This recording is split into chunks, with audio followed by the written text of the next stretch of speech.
Welcome to the second part of this topic series of situational analysis. In the previous lecture, we talked about what is situation analysis and its definition. In this lecture, we will talk about the process of conducting situational analysis. Along with that, we would also be looking into a little bit detail about the components of internal and external environment, which we consider while conducting situational analysis. In order to understand this topic better, let us begin with a short story. Sims is a 24-year-old female. She has always been a health-conscious girl. Lately, she has been working overtime and having a sitting job mostly. She found out that owing to hectic schedules, she has gained weight. Now, the situation created here is gained weight. And what she does next is the analysis of the situation. So first of all, she tries to identify the real problem and analyzes the reason which are causing the problem. This is the first step in situational analysis, identifying the issue. Also, she tries to define the problem in order to get more clear analysis. Hence, she finds out that stress at the job is eventually making her work more, and hence, tired and stuffed, she's eating more. And development of a problem statement. For the next step, Sims wants to decide what should she do about the issue and how soon. Hence, she analyzes and decides that she wants to lose 10 kgs in the coming 5 months. However, she also keeps in mind that she wants to remain healthy while she's losing weight.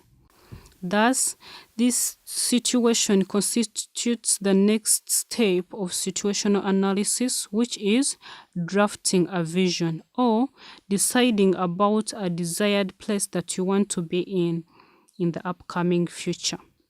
In order to achieve her goal, she first tries to take at the motivational and inhibiting factors in her environment. She analyzes her schedule, her eating habits of her family, friends, etc., which might affect her goal accomplishment. Hence, she is able to devise her strategy by understanding the good things and differentiating them from the not so good ones.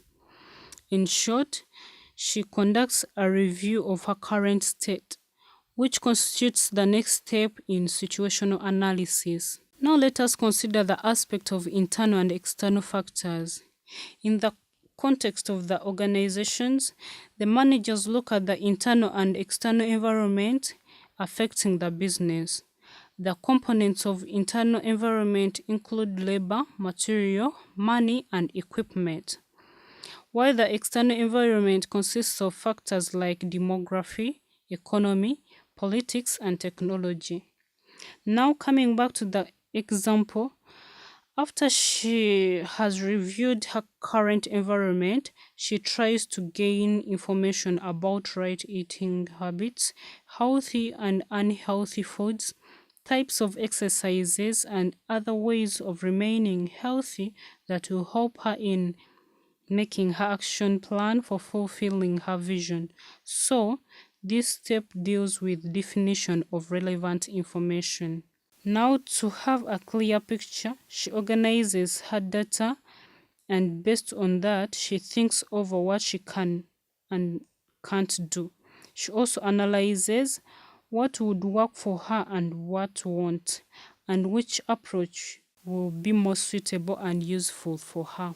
In order to do so, in case she is not able to find authentic and reliable information that is required by her and may impact her goal accomplishment, she tries to fill in the gaps in information availability by taking the help of experts in health field.